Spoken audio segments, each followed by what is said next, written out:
Brought to you by TechnoSpark 20 series smartphones. तो चुनावी pitch पर विपक्ष हर रोज बदल रहा है खिलाड़ी। नमस्कार, मैं हूं समर्थ श्रीवास्तव।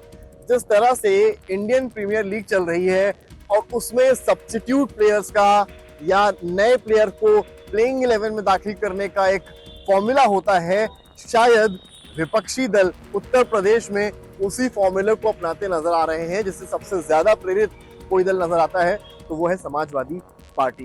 कुल 8 लोकसभा क्षेत्र ऐसे हैं जिनमें समाजवादी पार्टी अपने प्रत्याशी बदल चुकी है अभी तक। और ये प्रत्याशी जो बदले हैं ये ऑफिशियल यानी कि आधिकारिक घोषणा के प्रत्याशी के होने के बाद बदले हैं, जिनमें कुछ ऐसे भी क्षेत्र हैं जहां पर नामांकन हो गया उसके बाद प्रत्याशी बदला गया, या फिर 2 या 3 दफा उस जिले में उस क्षेत्र में प्रत्याशी बदला गया। फिर चाहे बात मेरठ की हो और चाहे बदायूं की हो।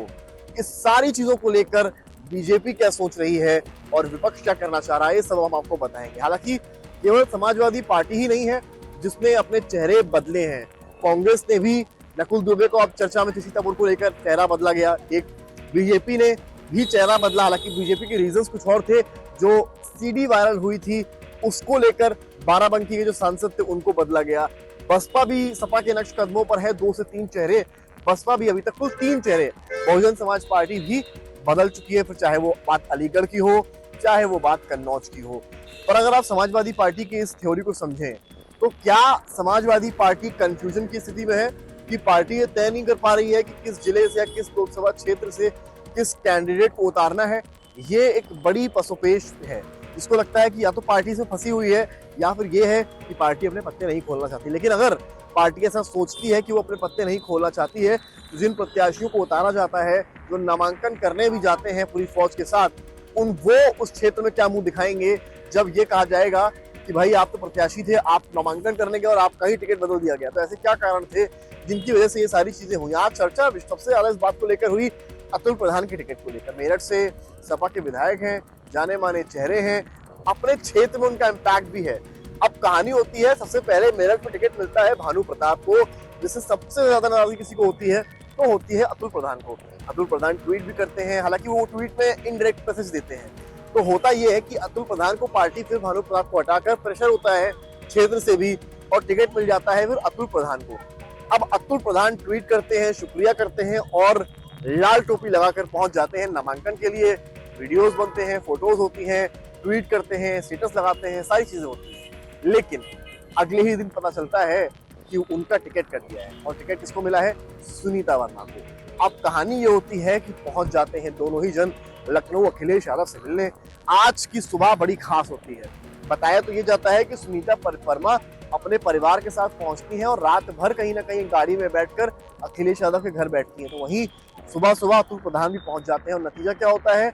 सुबह 7:30 बजे से अखिलेश यादव दोनों ही जनों के साथ बैठक लेते हैं। हालांकि ये वक्त जो है ये सपा में इतनी जल्दी बैठकें कभी नहीं होती हैं। सपा की बैठकें 10 या 11 से पहले आम दिनों में शुरू नहीं होती है। तो शायद आज का दिन यूपी की राजनीति के लिए इन दोनों ही नेताओं के लिए आम नहीं था और अखिलेश यादव समझ रहे थे कि हम किसी को भी नाराज नहीं कर सकते हैं। पार्टी में अंतर कलह वैसे ही कई जिलों में देखने को मिल रही है।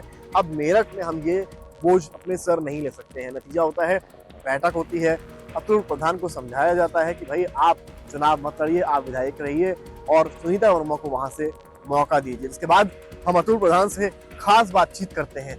सुनिए बैठक के बाद अतुल प्रधान ने क्या कुछ कहा। काफी लंबे समय तक माननीय राष्ट्राध्यक्ष जी से वार्ता हुई और पार्टी ने फैसला किया, माननीय राष्ट्राध्यक्ष जी ने फैसला किया कि वहां पर आप चुनाव नहीं लड़ोगे, चुनाव योगेश वर्मा चुनाव लड़ेंगे।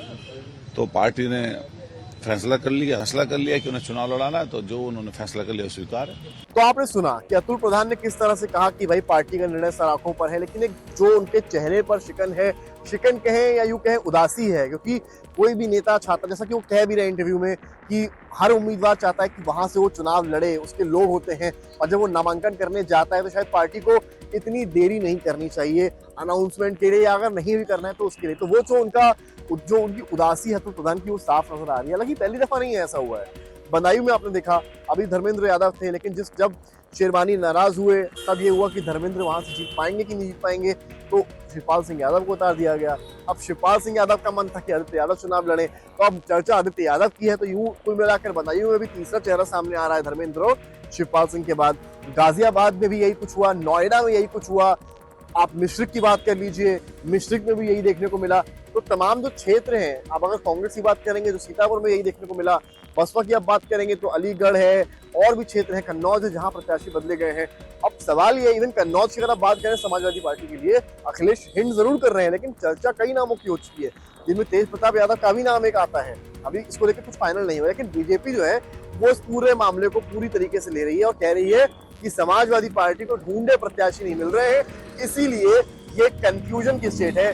हमने मुख्यमंत्री से बात की है, ब्रजेश पाठक से, सुनिए उन्होंने क्या कुछ कहा। समाजवादी पार्टी के विषय में बेहतर आप जानते होंगे, लेकिन जो अखबारों में समाचार माध्यम से पता चल रहा है कि पूरी तरह से दिग्भ्रमित है, कोई नीति नहीं, कोई एजेंडा नहीं, उनके पास प्रत्याशी ढूंढे नहीं मिल रहे हैं और जनता ने समाजवादी पार्टी को बुरी तरह नकार दिया। तो आपने सुना कि ब्रजेश पाठक किस तरह से सपा पर तंज कसते नजर आ रहे हैं। हालांकि अखिलेश यादव से जब कन्नौज में इस बारे में सवाल होता है कि भाई आप इतना प्रत्याशी क्यों बदल रहे हैं, तो उन्होंने कहा चुनाव में ये सब होता रहता है। अब उम्मीद समाजवादी पार्टी के कार्यकर्ता नेता यही करेंगे कि ये जो भी कुछ हो रहा है इससे चुनाव में इम्पैक्ट ना पड़े, जबकि जो ग्राउंड रियलिटी है वो ये है कि प्रत्याशी का चयन तो पहले हो जाना चाहिए। और सबसे बड़ी बात है, कोई अगर नामांकन करने पहुंच जाता है उसके बाद वापस करना शायद उस प्रत्याशी या उस नेता के लिए अपने क्षेत्र में थोड़ा सा असहमति वाली बात है। इस बीच में एक पत्र भी वायरल होता है जिसमें सामने आता है कि अखिलेश यादव एसटी हसन को प्रत्याशी बनाना चाहते थे, लेकिन पत्र समय से पहुंचा नहीं, 3 बज चुका था, इस वजह से नामांकन हो गया रुचि वीरा का और एसटी हसन बैठे रह गए। इस बात से एसटी हसन काफी नाराज भी हैं। सूत्रों के मुताबिक ये लेटर जो है एसटी हसन इसकी पुष्टि भी करते नजर आ रहे हैं और एसटी हसन ये कह रहे हैं कि कुछ पार्टी के नेता हैं जो नहीं चाहते थे कि वो यहाँ पे आए, और पूरी प्लानिंग के साथ ये सारी चीजें करी गई कि जो लेटर अखिलेश ने भिजवाया वो समय से जो रिलीवर है, जो वहां पर बैठते हैं, रिटर्निंग ऑफिसर जो बैठते हैं, उन तक वो लेटर ना पहुंच पाया। फिलहाल जो अंतर कलह पार्टी की है, उम्मीद यही पार्टी करेगी कि लोकसभा चुनाव की पोलिंग शुरू होते होते सारी ही चीजें खत्म हो जाएं, सब आपसी रोष मिटाकर बीजेपी को हराने की कोशिश करें। तो वहीं कांग्रेस और बसपा ऐसे दल भी अपनी धुर में लगे हुए हैं। तो बीजेपी ने कैंपेनिंग बड़े लेवल पर शुरू कर दी है। वेस्टर्न यूपी में अमित शाह से लेकर प्रधानमंत्री मोदी लगातार रैलियां कर रहे हैं। अब देखना यह है कि ये जो टिकट की अदला बदली है, क्या ये आने वाले वक्त के चुनाव में विपक्ष के मोमेंटम में कुछ इम्पैक्ट डालती है या नहीं। कैमरामैन गौरव के साथ समर्थ श्रीवास्तव, यूपी तक।